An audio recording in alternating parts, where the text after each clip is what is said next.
There's a secret in this town.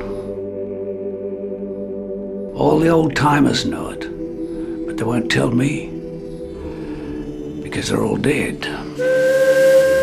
They said my grandfather's luck had run out by the time he washed up here. They were wrong. He struck it rich. They may as well have been right, though, because he never lived to spend it. My grandfather, Barney O'Sullivan from County Kildare, he was in California. He was in Ballarat. So when they found gold in these hills, he come here too, along with 30,000 other blokes. Coppers didn't like him too much. Well, he was a Fenian, you see, a troublemaker. But the girls liked him. He'd come down from the hills with a bag full of gold, and they'd like him even more. There's plenty more where that come from, says he. His men used to follow him up in the bush, but he'd always give them the slip. Spend a week or so and come back with another bag of gold. And one day, he didn't come back. He never found his body. Never found his gold. In 1971, when Shantytown was set up, it really was the only tourist attraction on the west coast. In the meantime, the visitation of the west coast has increased incrementally to that, 143% over the last 5 years for international visitors alone. So, 20 years ago, Shantytown was taking 25% of the tourism market. It's now taking 9.5%. So that's significant.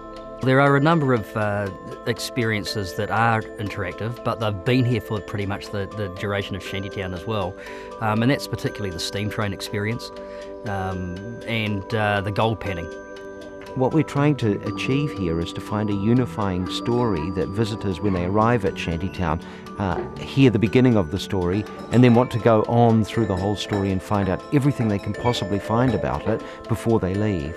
Well, I think what's important here is that the stories are going to be based on real people, real stories, things that actually happen. We might tell them in a slightly different way, but they'll be real. They'll be things that actually did happen. The feeling that I believe that people will get when they experience these stories is by the time they leave, they're going to have a sense of the things that make us New Zealanders. But I think it's a fantastic theatre for these West Coast stories or these New Zealand stories. I think it's a fantastic place to tell these stories.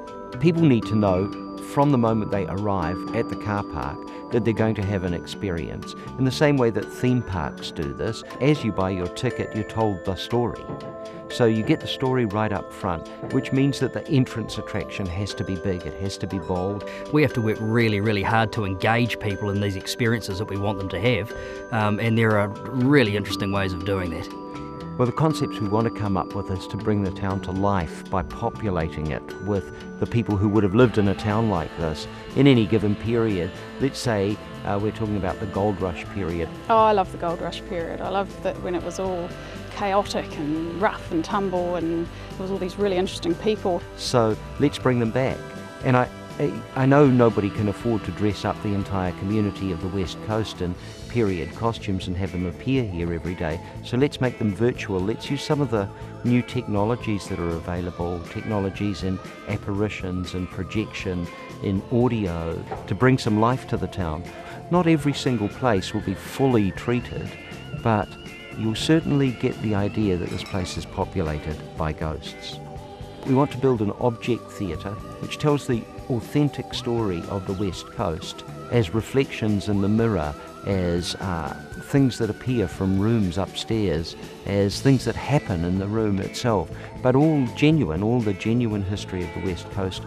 Towns would be especially busy on a Sunday, which was when all the miners often came to town to do their business. So all the shops would be open, all the hotels would be open, much to the horror of people who wanted a quiet religious Sunday. You might see groups of people, full-sized, three-dimensional people, mannequins I think you call them, as if they're caught in a gust of wind instead of just posed like they would be in a shop window. Let's make them camera real so that when you walk up to them they look like real people. And as you get close to them, let's put infrared sensors in them so that you trigger an audio device and they begin talking as you come closer. They might even talk to you. Oh, there's great stories about striking it rich. Not many miners seem to be able to hang on to it. They'd spend it up pretty quickly or lose it somehow, but the big winners were the storekeepers. Imagine one of the early gold miners here at Shantytown struck it rich. Imagine that he disappeared and rumours started that his gold was still here, and that all the ghosts they meet might know something about that. Imagine searching for the gold here at Shantytown. If they had a lot of gold, they'd shout. They'd go to the bar and they would shout. It was sort of I suppose it was a one-upmanship thing, you know, bottles of champagne all round, lighting their cigars with £5 notes. And the alcohol was strong, it was wicked stuff, so they would probably wake up unconscious 2 days later and then go back up to the hills to dry out and find some more gold. Imagine the sound of a cob and co with 6 horses rattling through town with all its bells going, and you hear it from way back there around the corner, and you expect any second the stagecoach to come screaming around the corner, but it doesn't.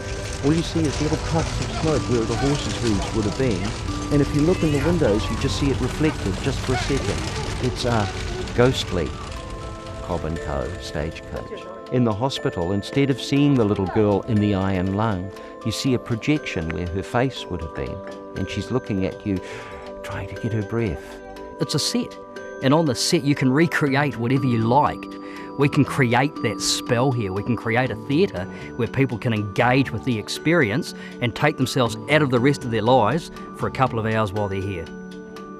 Who can tell me what happened to him? Can she? Can he? Can they?